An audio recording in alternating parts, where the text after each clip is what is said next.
¿Qué tal? ¿Cómo le va? Muy buenas noches. Bienvenidas y bienvenidos a Mirada Crítica.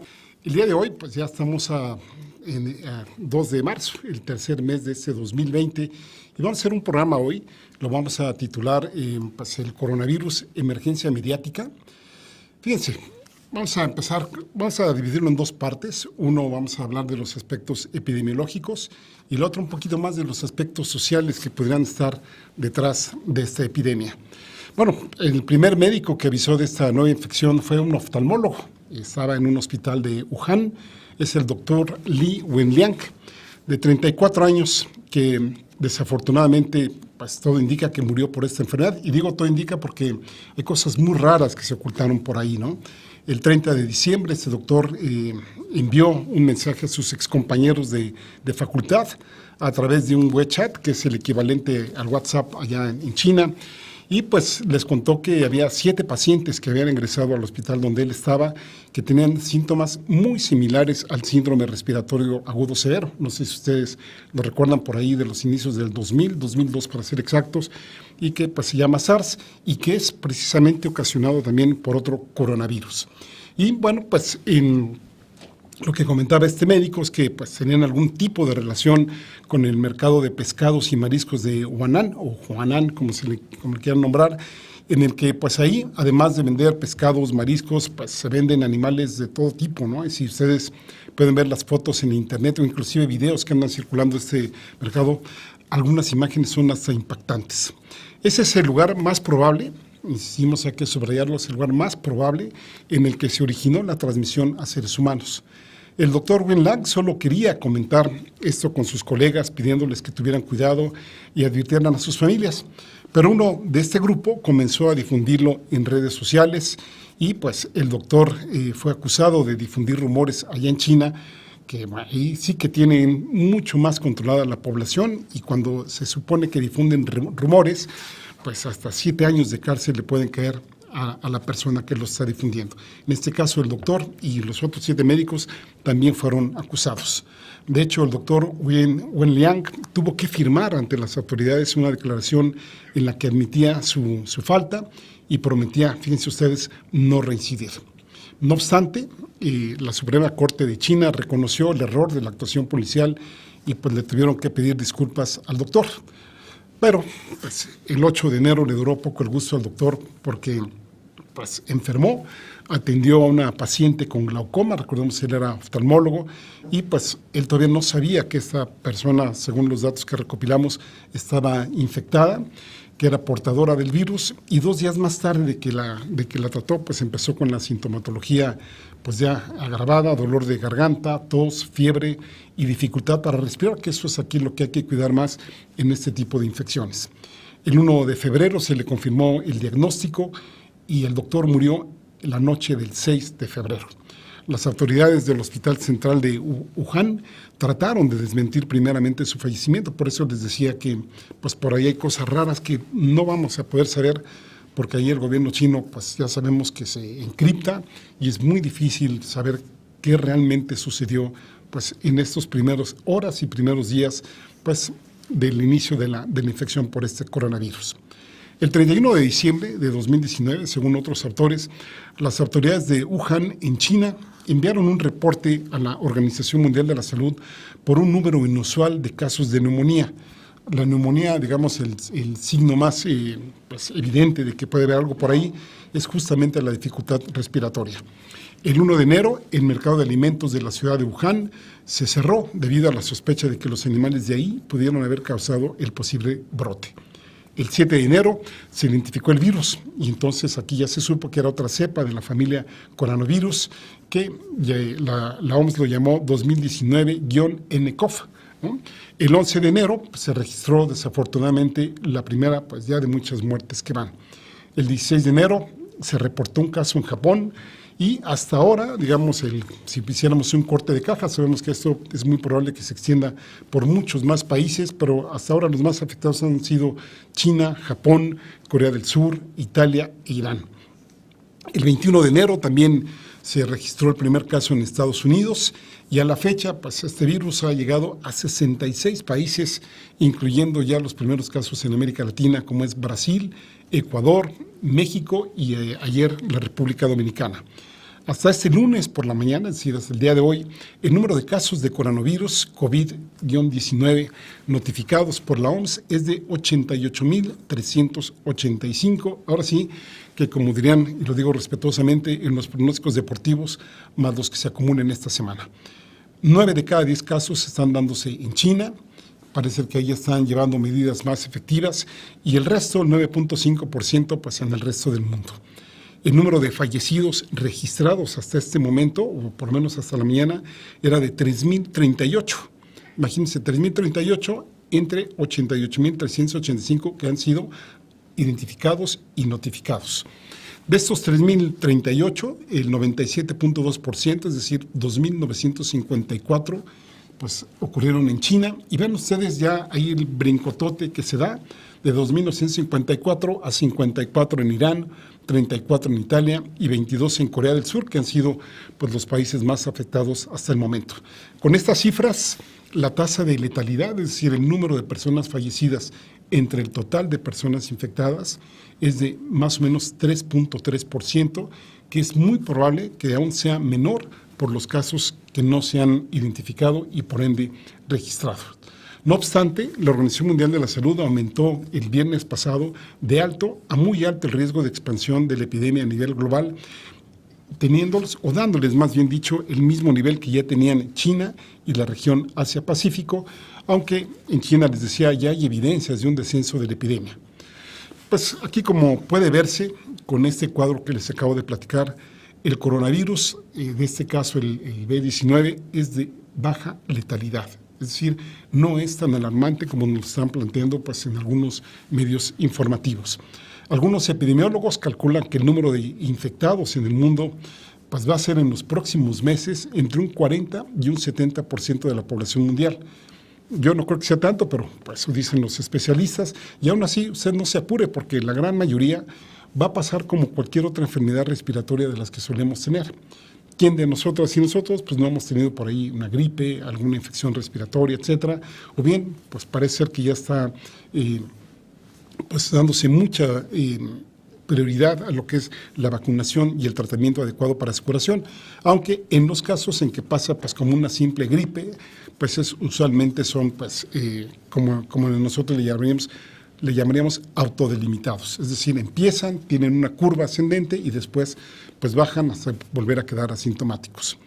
Técnicamente, eso también hay que decirlo, los coronavirus son una familia de virus que causan enfermedades que van desde el resfriado común hasta las enfermedades más graves, que es afortunadamente en el más reducido número de los casos. El COVID-19 es de esta familia. Les decía, como el que causó el SARS, que es el síndrome respiratorio agudo severo, hace rato lo mencioné, que pues parece ser que también apareció en China y pegó el SARS en Asia en el 2002. El virus del SARS sí que era altamente letal. Ese sí, fíjense ustedes, pues acabó con el 10% de las personas infectadas, que afortunadamente no fueron muchas, fueron alrededor de entre 750 y 800 personas, y por ende pues también fue de bajo contagio. La cepa COVID-19 generalmente provoca enfermedades respiratorias leves, salvo en ciertos grupos de población a los que sí hay que cuidar. Adultos mayores, personas que estén en obesidad, mujeres embarazadas, en las personas que estén en condiciones con defensas bajas o con condiciones de inmunosupresión, en las que sí puede ser muy grave.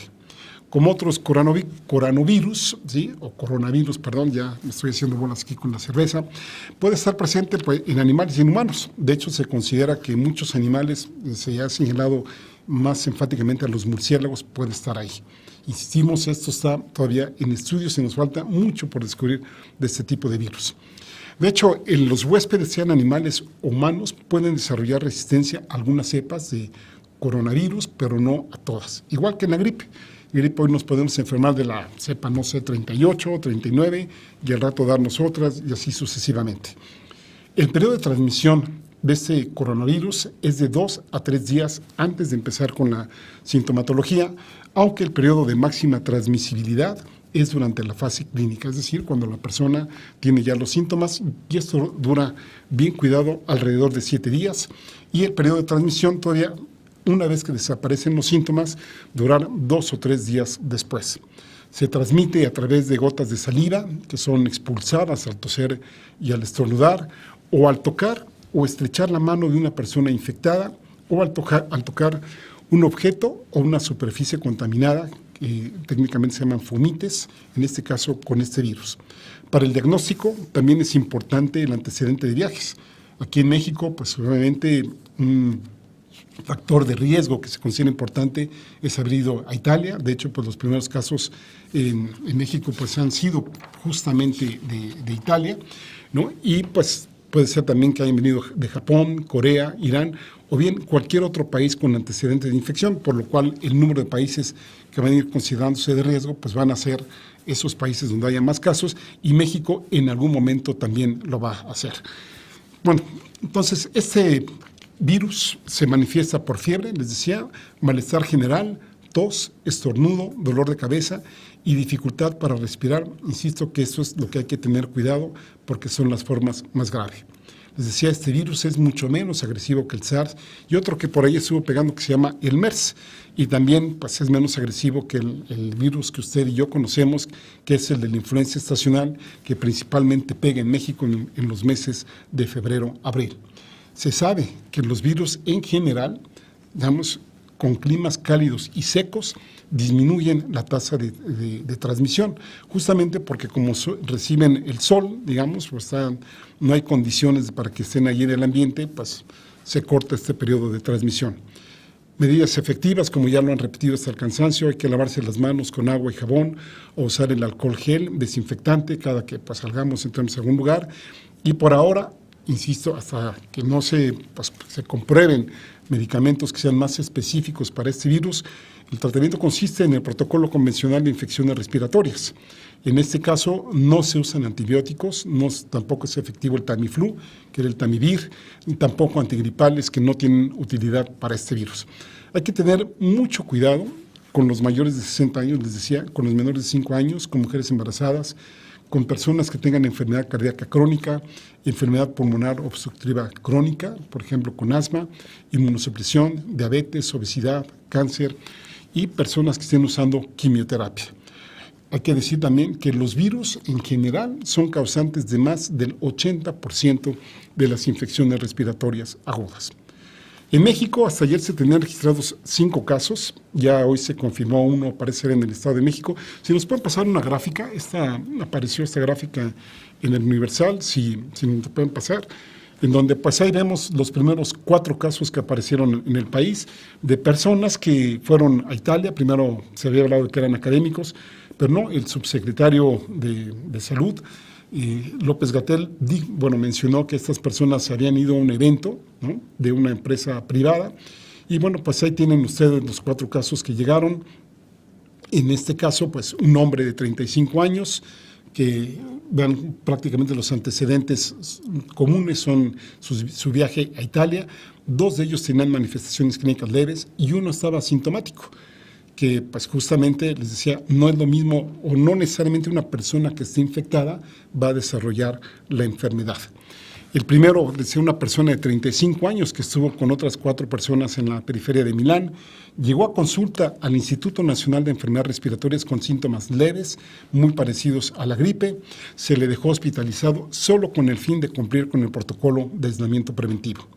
Aquí, sin querer ser adulador del gobierno, ni mucho menos, me parece que se ha manejado bien, tratando, o por lo menos me ha dado la impresión de que nos han tratado de evitar que caigamos en pánico, como fue el caso del virus H1N1. ¿Se acuerdan ustedes? En donde pues, prácticamente nos aislaron a todos y todas aquí en México. Hay que decir que, hablando de estas cosas, para que se den una idea de por qué no debe ser tan alarmante y por qué sí hay que cuidar los casos más preocupantes que puede haber, que afortunadamente son los menos, ¿sí? México cada año mueren alrededor de 620,000 a 650,000 personas. Perdón que lo diga así, vuelvo a decirlo con respeto, es normal, digamos, pues todas las personas en algún momento pues, fallecemos. De estas gran cantidad de muertes que hay aquí en México. También hay muchísimos nacimientos, por supuesto. La gran mayoría mueren, pues, por ejemplo, por infartos al miocardio, 1 de cada 5. Ahí está la diabetes, la violencia, accidentes de tráfico.